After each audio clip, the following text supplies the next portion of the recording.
medicina, sendo um instrumento de Deus para minimizar as dores humanas, está ampliando os seus horizontes. Novas conquistas atestam que o cultivo da espiritualidade previne e cura doenças. O passo seguinte será o diagnóstico das causas das enfermidades que se situam na intimidade da alma. Este livro trata exatamente da humanização da ciência, que se aproxima cada vez mais da medicina da espiritualidade com resultados altamente positivos. Dr. Galton, o construtor de futuros. Sidney Fernandes em sua nova obra. Vem aí! Boa tarde, sejam todos bem-vindos a mais uma transmissão do Centro Espírita Amor e Caridade. Nós estamos chegando para mais uma live, mais uma entrevista, podemos dizer assim, que estamos fazendo na semana de lançamento do livro Dr. Galton, o Construtor de Futuros. E para dirigir, para comandar o programa de hoje, temos a presença de Renato Leandro de Oliveira. Estamos falando direto dos estúdios da Rádio SEAC, no Centro Espírita Amor e Caridade, o SEAC de Bauru. Boa tarde, Renato. Boa tarde, Theo. Boa tarde a todos que nos acompanham. Estamos aqui novamente seguindo o trabalho de lançamento, nesta semana, do livro Dr. Galton, Construtor de Futuros, de Sidney Fernandes. Pedimos que os bons amigos espirituais nos inspirem nessa tarde, que eles possam enviar as boas vibrações para levarmos a bom termo esse nosso encontro, que aqueles que estão nos acompanhando possam receber as boas vibrações que serão emitidas através da discussão de assuntos do livro do Sidney, que possamos contar com a colaboração da espiritualidade maior para seguirmos esse trabalho. Inicialmente, gostaria de chamar o escritor Sidney Fernandes para que ele fizesse as considerações iniciais acerca das expectativas que ele tem para o lançamento de mais uma obra. É o 13º livro do autor, do escritor Sidney Fernandes. E gostaria também que ele falasse sobre como tem sido a receptividade do público, como tem sido o contato dele com os leitores, depois da produção do seu 13º livro. Olá, Sidney, seja bem-vindo. Olá, Renato. Olá, Theo Oliveira. Eu fico muito feliz com mais esta oportunidade. Você não imagina, Renato, a repercussão que nós temos acompanhado junto dos amigos, seguidores, aqueles que acompanham a rádio, a TV SEAC, ou através do meu site, ou através do meu Facebook, ou do YouTube e do Facebook da nossa rádio TV SEAC. E olha, as repercussões têm sido das mais favoráveis. E eu tenho recebido, assim, muitos convites para repetirmos este trabalho que você inaugurou, Renato, por outras cidades que manifestaram interesse de conhecer um pouco mais de perto este nosso novo lançamento da editora SEAC, que é o Dr. Galton, o Construtor de Futuros. E a repercussão, Renato, parece que além da situação por que estamos passando, esses momentos difíceis que o Brasil e o mundo está passando, parece que o assunto veio bem a calhar, trazendo assim uma certa esperança, trazendo às pessoas a ideia de que nós não estamos sós no universo, não.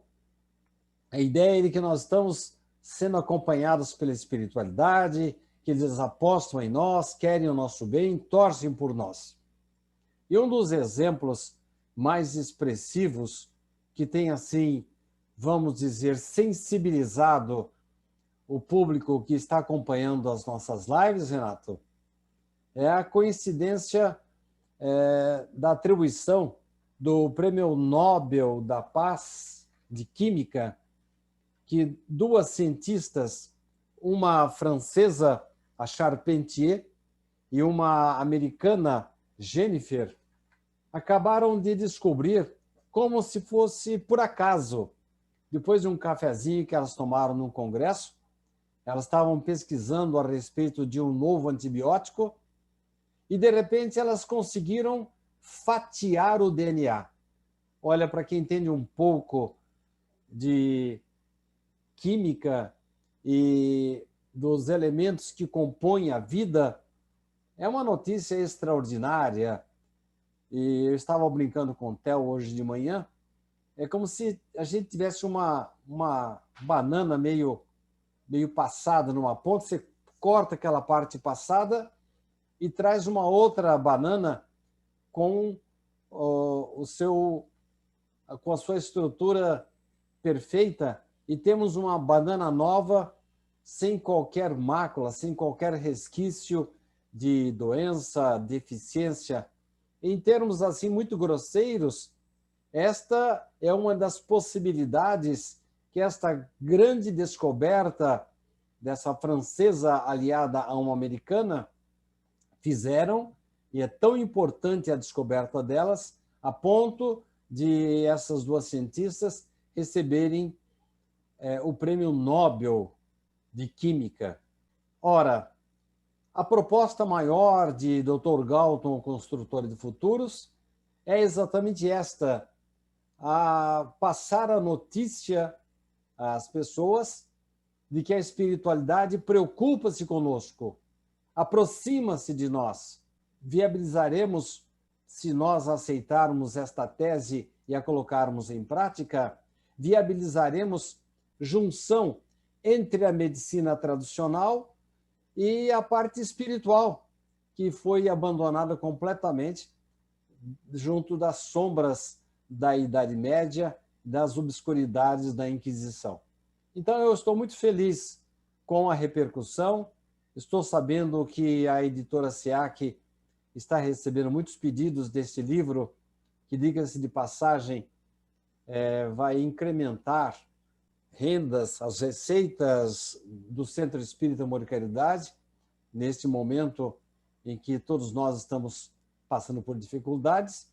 Então, eu estou feliz aí com a aceitação do livro e, mais do que isso, a possibilidade de as pessoas caminharem pela proposta que nós trouxemos nesta nova obra, Dr. Galton, o Construtor de Futuros.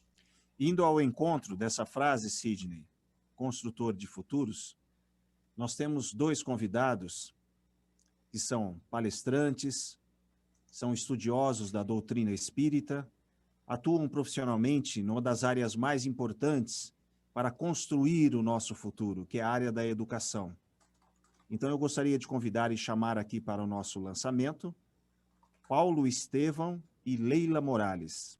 Olá, que saudades de todos, né? Mas o importante é que estamos aqui hoje, mais uma vez juntos. Esperamos que todos estejam muito bem, apesar do momento, porque nós estamos muito felizes. Hoje temos mais um lançamento da nossa editora aqui no nosso SEAC. Lançamento de Sidney Fernandes, o Construtor de Futuros, Dr. Galton. Mais uma obra, então, trazendo as informações, trazendo para nós toda a cultura do Espiritismo. Sidney, você comentou a respeito do Prêmio Nobel e da importância da relação que hoje se sente que a sociedade caminha para entender e aceitar a influência espiritual em nossa sociedade, no nosso dia a dia. E eu gostaria de fazer uma pergunta à Leila, que tem uma relação direta com esse nosso assunto e é um dos tópicos importantes de seu livro. Nós sabemos que, a priori, a prática mediúnica é realizada no seio da doutrina espírita e no movimento espírita. Mas as influências espirituais, elas não escolhem adeptos de nenhuma religião. Elas acontecem e são exercidas da espiritualidade para todos os que estão aqui nessa camada vibratória como a nossa. Então, eu gostaria de perguntar para a Leila como que a espiritualidade atua para, de alguma forma, influenciar positivamente todos os membros de uma sociedade, independentemente da sua religião, já que nós sabemos que os espíritas não detêm nenhum privilégio acerca do assunto. Então, Leila, gostaria de ouvi-la. Essa é uma pergunta muito interessante. E nós precisamos analisá-la sempre. Lembrando que a mediunidade, ela não é uma faculdade dos espíritas, mas é uma faculdade humana. É a forma que nós temos de nos relacionarmos com o mundo espiritual, digamos assim. Então, a relação do homem com os espíritos. Nós, espíritas, temos as nossas práticas mediúnicas, as nossas reuniões mediúnicas, mas nós sabemos que essas práticas, não as práticas, mas essas informações da espiritualidade, elas então podem acontecer por quaisquer pessoas, não só líderes religiosos, mas também crianças, pessoas comuns, podem receber as intuições. As intuições estão presentes no nosso dia a dia e, logicamente, quanto mais as pessoas estão voltadas para o amor, para a prática do bem, mais estarão sintonizadas com espíritos amigos, com os bons espíritos, que podem trazer através delas, sim, recados, informações. Quantas vezes uma mãe, por exemplo, conversando com uma filha ou com um filho, ela não está ali inspirada pelos bons espíritos? Quantas vezes um líder religioso de qualquer prática, conversando com seu fiel, também recebe intuições? Então, essas revelações mediúnicas, elas podem acontecer em diversos lugares e a pessoas diferentes, e até mesmo crianças, como nós sabemos de vários casos mais famosos, né, como Chico Xavier, que desde cedo recebia as orientações, Divaldo, e mesmo crianças que não têm essa tendência espírita. Então, é uma prática inerente ao ser humano.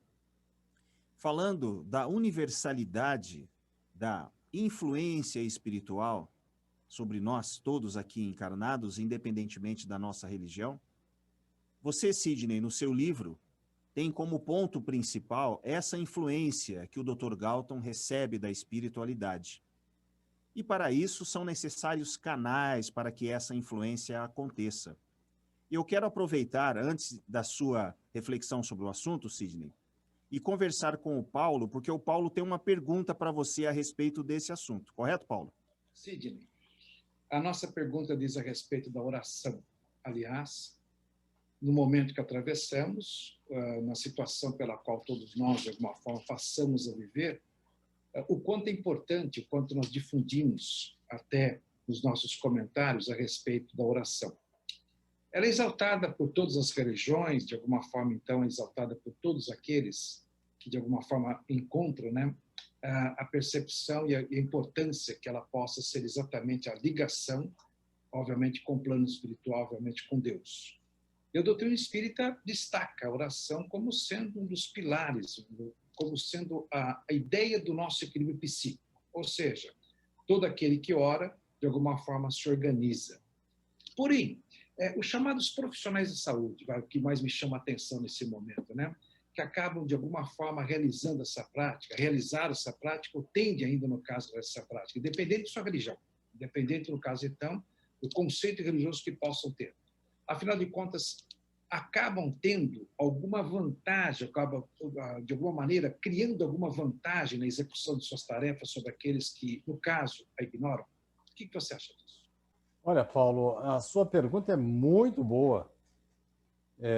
Realmente, André Luiz, no livro, me falhou a memória, Libertação, no livro Libertação, de André Luiz, em dado momento, ele desabafa, dizendo que seria muito bom que os médicos orassem.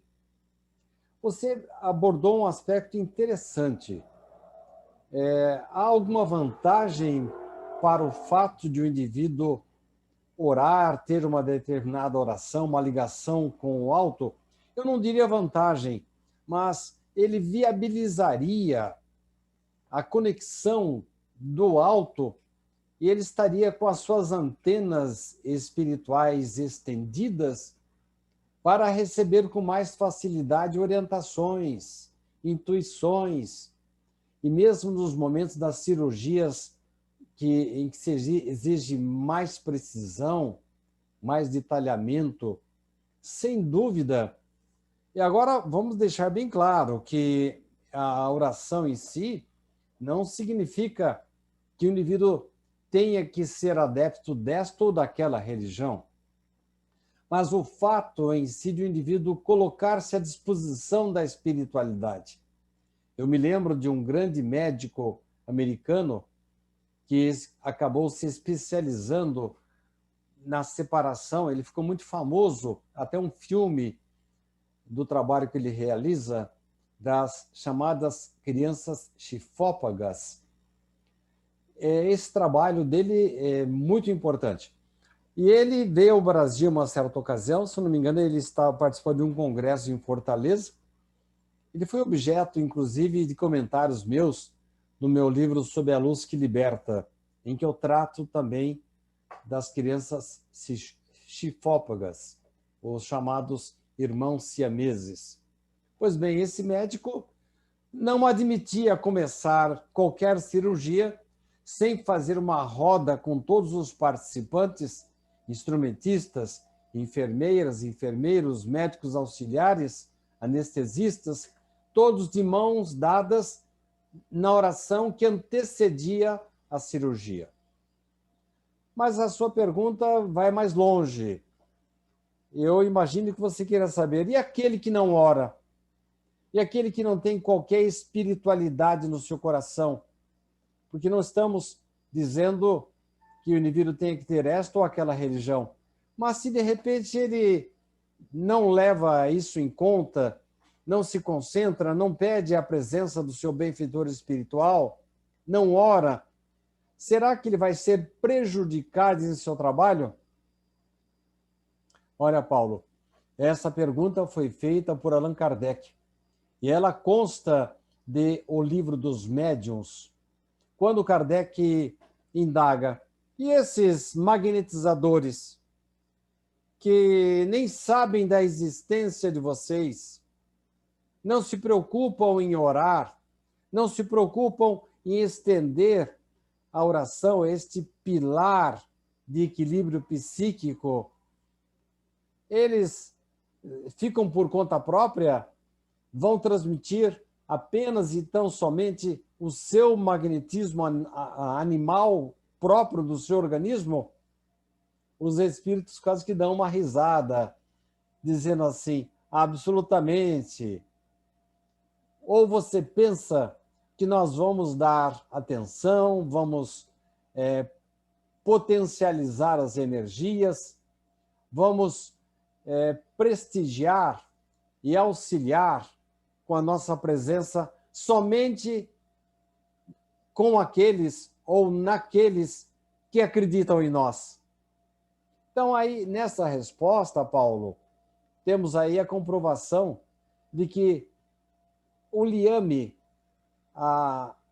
o estender de mãos de antenas espirituais facilita o trabalho dos protetores espirituais, das equipes médicas da espiritualidade, que encontram em nós, homens, médicos, cirurgiões dentistas, anestesistas, instrumentos mais dóceis à sua influenciação. Mas não significa absolutamente que os demais não contem com a presença e a ajuda dos mentores espirituais. Como diriam os mentores para Allan Kardec, ou você pensa que nós vamos ajudar, auxiliar e dar apoio apenas em relação àqueles que acreditam em nós? Então a pergunta foi muito boa, Paulo. Muito obrigado. E eu entendo que nós deveríamos criar assim sistemas de conscientização, não para que as pessoas se tornassem espíritas, mas para que os médicos pudessem cada vez mais, antecedendo as suas grandes cirurgias, os seus trabalhos, sintonizar o alto, porque aí com certeza existirão menores riscos, algum eventual acidente, um esquecimento, por exemplo, de aparelhos, de instrumentos dentro do organismo do indivíduo. Eu já vi um caso desses em que estavam fechando já a barriga do indivíduo e uma instrumentista recebeu uma orientação da espiritualidade. Peça para o médico dar uma outra verificada final, e ele encontrou uma tesoura lá dentro do organismo do doente, graças ao aviso que a espiritualidade fez através do único instrumento de que eles dispunham naquele momento. Aquela moça que estava ali, uma moça muito ligada à espiritualidade e que fazia parte como instrumentista daquele grupo de pessoas que estavam fazendo aquela cirurgia. A oração sempre é bem-vinda, mas os mentores dão assistência a todos que tenham honestidade e estejam sempre dispostos ao trabalho, ao bem, em favor do doente, do necessitado.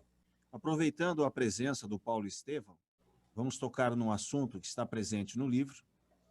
Posteriormente também conversaremos com o escritor a respeito do assunto, que é a chamada EQM, a experiência de quase morte. Nós temos hoje em dia inúmeros casos relatados de pessoas que passaram por essa experiência, pessoas que não necessariamente têm conhecimento sobre a espiritualidade e muitas vezes fazem interpretações a respeito da experiência, normalmente relacionado à religião a qual ela está ligado, né? A pessoa está ligada. Então, eu gostaria de saber do Paulo as suas impressões sobre essa experiência, Paulo. Poderia nos dizer qual as suas impressões sobre a chamada experiência de quase morte? Olha, o que responder sobre a experiência de quase morte, né? Por que desperta tanto interesse? Por que de alguma forma, então, faz com que muitos que não tinham qualquer sentido, qualquer conhecimento da espiritualidade, passam a interrogar?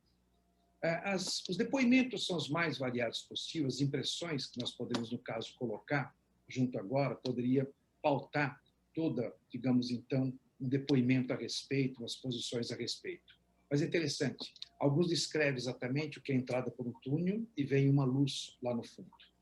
Alguns colocam posições das quais, então, tiveram contato com parentes, tiveram contato, digamos, então, com joias devolvidas, com os pais que já se foram, com a mamãe que já se foi, ou com o filho que tenha ido, e a partir daí ela mobiliza, ela acaba de alguma forma potencializando talvez aquela ideia daquela fé, né, que ainda não tenha explodido na consciência de cada um deles, então que passe por isso. Sem dúvida alguma, né, a pessoa que foi sujeita ao processo, que passou pelo processo, é aquilo que eu disse na introdução, acaba de alguma forma despertando sob o chamado sentido da espiritualidade. Quanto isso abrir ou não a crença, digamos, então, por exemplo, com relação ao próprio espiritismo, não merece discussão a respeito sobre isso. Mas o grande elemento é, normalmente, o que ocorre, a transformação daquele que tenha passado justamente por tal experiência, então. Quanto à interpretação sobre isso, nós precisamos sempre pautar sobre os chamados estudos que a própria medicina, no caso, desenvolve, que a própria ciência desenvolve, porque quando você trata alguma coisa a respeito, diz alguma coisa a respeito, normalmente se diz assim, puxa, mas esses depoimentos acabam acontecendo de uma pessoa que estava com medicamento num alto nível, por exemplo, que a sua condição, digamos então, de sobriedade não estava de uma forma adequada. Mas o que é interessante a gente, no caso, relatar? Boa parte dessas experiências, um percentual significativo, tem sempre um motivo extremamente agradável. Tem sempre um motivo, digamos, da qual a pessoa acaba se saindo muito bem justamente dessa situação, pelos momentos ali vividos, pelas informações adquiridas ali. É uma experiência da qual, então, tem-se muito ainda, no caso, que se envolver, se discutir, né? E eu me recordo, eu não sei se vocês tiveram conhecimento sobre isso, ou de alguma forma tiveram acesso. Tem um livrinho super interessante que retrata uma experiência por toda a existência, se chama A Cabana, da qual, então, posiciona-se exatamente um contato, uma vivência totalmente diferenciada. E não tem nenhum vínculo espírita, digamos, então, esta obra. mas faz com que as pessoas reflitam bastante, né, sobre essa experiência de quase morte. Sidney, depois das palavras do Paulo, eu acho que seria importante a gente entender qual o posicionamento do seu personagem, o Dr. Galton. Como o Dr. Galton enxerga essa experiência, Sidney, a experiência de quase morte? Dr. Galton está há pouco tempo no Espiritismo, mas ele, acompanhando os estudos de Constantino, a cada dia que passa, ele é um homem muito estudioso, muito responsável, está consciente dos fenômenos que podem acontecer com ele, com seus pacientes, está sempre aberto à influenciação de irmão Procópio, lá do grupo Emmanuel, ao qual Galton passou a fazer parte. E a experiência de quase morte para ele é com o olhar do espírita, entendendo que certas pessoas passam a ter uma nova chance.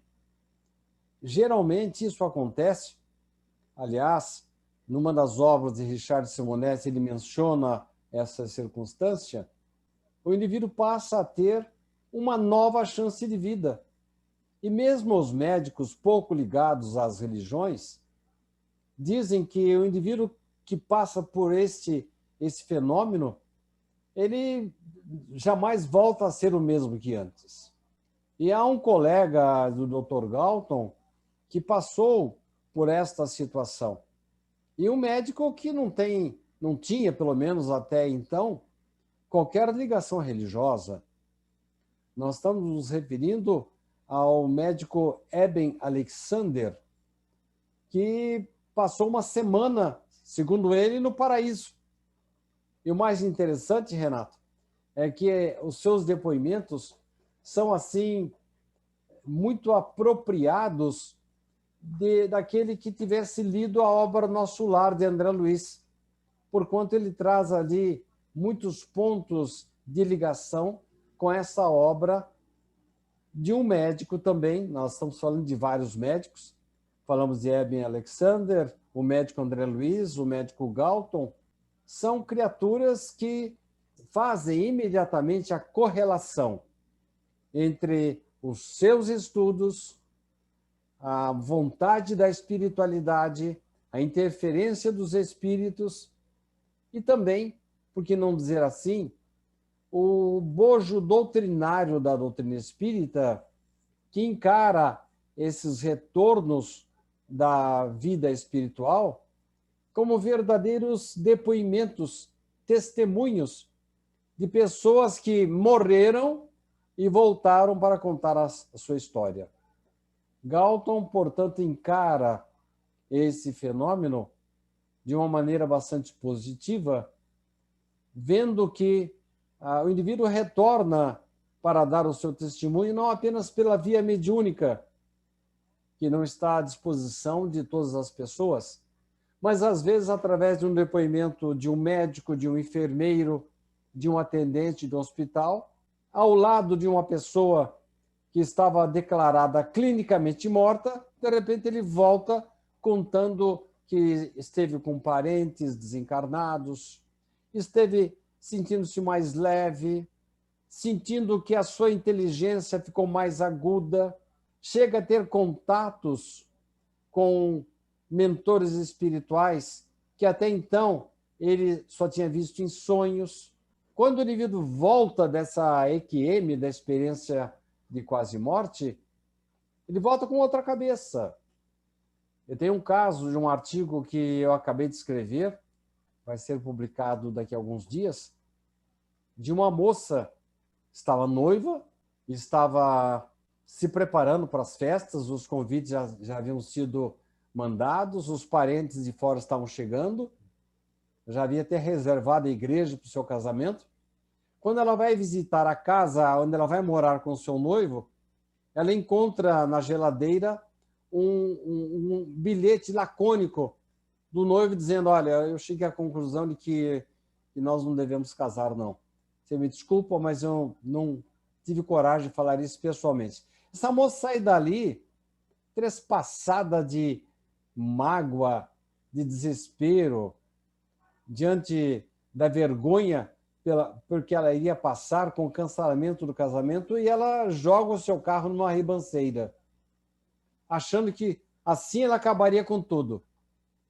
Ela acorda numa região meio parecida com aquela que André Luiz nos descreve, com gemidos, mau cheiro, um local muito sujo, e os espíritos que estão ali, de baixa envergadura, levam-na até a beira de um poço, e lá ela começa a ver o rosto dos seus parentes que estavam chorando a sua morte. Isso é um alerta para quem pensa no suicídio. A gente não pensa naqueles que estão ficando. Mostrou também, os espíritos mostraram para ela as crianças que iriam deixar de nascer por causa do seu suicídio.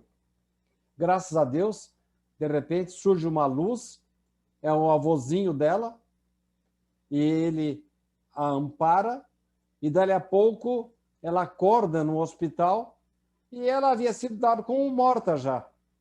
Então, esses casos são assim para reflexão.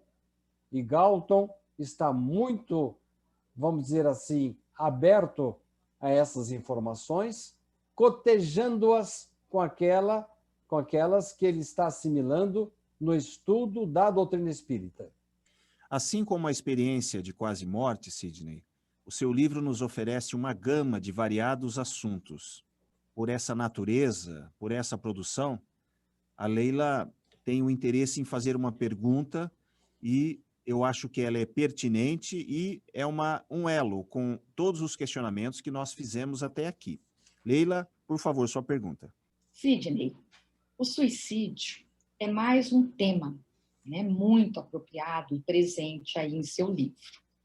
E o assunto, né, sempre que nós espíritas falamos em suicídio, nós nos lembramos do nosso querido André Luiz, autor de O Nosso Lar, que hoje também, né, é um filme, foi filmado aí o livro Nosso Lar, e que tanta polêmica gerou.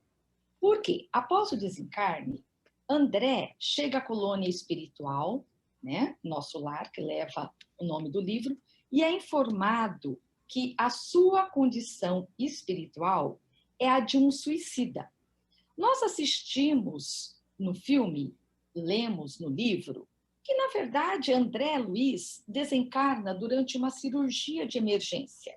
E, à primeira vista, era uma pessoa muito boa, não praticava nenhum ato brutal que pudesse, né, não teria praticado nenhum ato que pudesse ter interrompido a sua existência. Por que, então, seu desencarne foi visto como de um suicida? Você poderia explicar para nós? Claro, Leila. A sua pergunta é bastante oportuna. Aliás, quando André Luiz, que permaneceu durante quase 8 anos nas regiões umbralinas, para quem não está familiarizado com a expressão, é uma espécie de purgatório espírita, e ele é recolhido por Lísias e Clarencio, e ele está já hospitalizado, e eis que um médico chega até ele para examiná-lo e diz mais ou menos assim: que pena que você veio pelo suicídio. Peraí, doutor, eu ouvir essa injustiça da parte daquelas almas penadas com as quais eu convivi durante quase 8 anos, e elas que não conheciam minha vida, é uma coisa, mas o senhor me dizer que eu me suicidei, eu queria viver mais, doutor. Eu morri numa cirurgia. Mas nós, se examinarmos aqui o seu organismo, e aí Lísias está presente, acompanhando toda aquele olhar de raio-x que o médico consegue vislumbrar as marcas do seu perispírito provocadas pelo seu desleixo com o seu organismo, ele confirma: não, olha, está aqui, não tem dúvida, o seu fígado, o seu intestino, a sua parte gástrica chegou aqui completamente comprometida. Mas por que isso? André não era uma pessoa má, não havia se suicidado literalmente, mas aí nós chegamos a uma outra situação a que o próprio André Luiz refere-se no livro Missionários da Luz, quando o mentor diz para um indivíduo que estava partindo para uma nova encarnação: não volte aqui antes dos 70, numa época em que a idade máxima atingida pelo brasileiro, a média de duração do brasileiro, de vida, era essa. Eu quero que você seja um completista. Mas que história é essa de completista? Perguntou André Luiz. Não, completista é aquele que desenvolve atividades de forma que possa usufruir plenamente de todo o fluido vital que nós cedemos para esse indivíduo quando ele parte daqui, como esse indivíduo que está indo agora. E não apenas sob o aspecto quantitativo, mas também sob o aspecto qualitativo. E André Luiz volta a falar sobre esse assunto do indivíduo que não durou o tempo que ele teria que durar, mas mesmo assim ele foi recebido como um completista, porque a atividade dele foi tão intensa no bem que ele, não obstante não ter vivido durante o tempo que havia lhes sido cedido, a qualidade da sua atividade compensou a quantidade de anos. Então, quando se fala que André Luiz suicidou-se, não literalmente, mas sob o aspecto de entendimento de um suicídio indireto.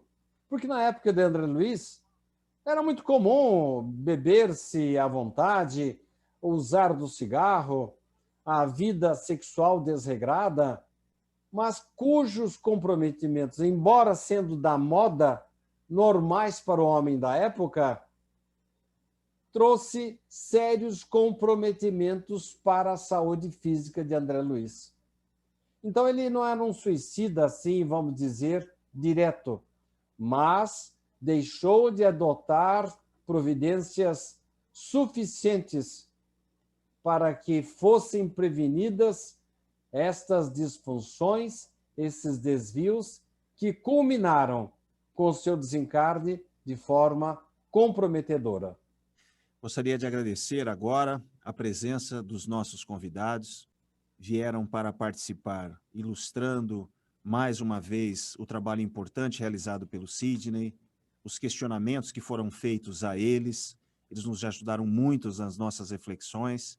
Então fica aqui o nosso agradecimento à presença do Paulo Estevão e da Leila Morales. Muito obrigado pela participação de vocês. Que ótimo. Agradecemos muito por esses minutos em que aqui estivemos. Agradecemos muito ao Sidney por mais essa oportunidade, por mais essa obra, que nós sabemos que, como toda obra, como todo livro, como toda obra espírita, esclarece, ajuda, abre caminhos. Agradecemos muito a todos. Nosso muito obrigado a todos vocês. Obrigado, Sidney, mais uma vez pelo trabalho, por mais uma vez por esta obra, da qual, então, passamos a dividir com todos vocês. Um abraço. Um abraço. Sidney, estamos aí no nosso 5º dia de lançamento. Uma série de assuntos já foram tratados aqui em nossos encontros, em nossas lives. E você, como autor da obra, deve ter percebido que alguns interesses de leitores, do público em geral, despertou em você aquela ideia de que determinados assuntos chamaram mais a atenção. Então, eu gostaria que você fizesse as considerações finais e comentasse a respeito dessa gama de assuntos que a gente vem trabalhando de domingo até hoje. Sem dúvida, Renato, muitos assuntos foram tratados. E o que chamou mais a atenção dos nossos espectadores, sem dúvida, é a proposta principal do livro. É a da espiritualização da medicina. a nova união, a religação. Por que religação? Porque no passado nós tivemos já esta união de espiritualidade com medicina, depois houve uma separação. E esta ideia agora, esta proposta que o Dr. Galton faz de religação, de uma nova união entre espiritualidade e medicina, aliás, cujos frutos, graças a Deus, nós já estamos acompanhando de perto, e eu entendo que este Prêmio Nobel da Paz para essas duas mulheres representa a prova cabal de que esta união está acontecendo, e muitos médicos que começam a recomendar a espiritualização de seus pacientes para prevenir, para melhorar, até curar suas doenças. Eu entendo que essa proposta de Galton, ela já não é mais só uma proposta, não é apenas uma promessa, mas é algo que tende a consolidar-se definitivamente. Estou aqui com um exemplar da obra, Dr. Galton, o Construtor de Futuros. A obra está à disposição, está à venda na livraria aqui do Centro Espírita Amor e Caridade, e a partir do dia 10 estará nas lojas da Jalovi, aqui em nossa cidade, em Bauru, no Empório Cultural, nas duas lojas dos 2 shopping centers, e também à disposição no site da editora SEAC, que é o editoraseac.com.br. Fica já aqui o nosso agradecimento pela presença de todos, agradecimento ao Theo Oliveira, e espero que vocês tenham apreciado esse nosso encontro, e deixo novamente o escritor Sidney Fernandes à vontade para fazer o encerramento dessa live de hoje. Com você, Sidney.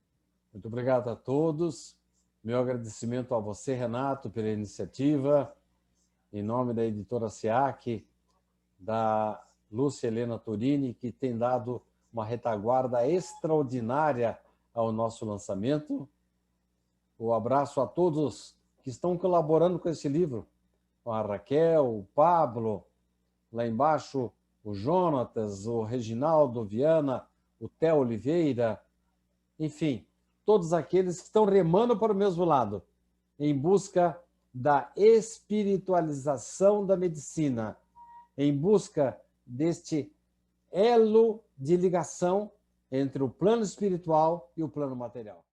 Obrigado, Sidney, obrigado, Renato, obrigado, Paulo, também a Leila e principalmente obrigado você que nos acompanhou durante essa live em mais um dia de lançamento do livro Dr. Galton, o Construtor de Futuros. A gente vê aí no bate-papo do Facebook, também do YouTube, todas as pessoas aí ávidas por receberem o livro, fazerem suas leituras e alguns já prometendo fazer os seus comentários aqui futuramente. Muito obrigado a todos vocês, fiquem com Deus, que assim seja.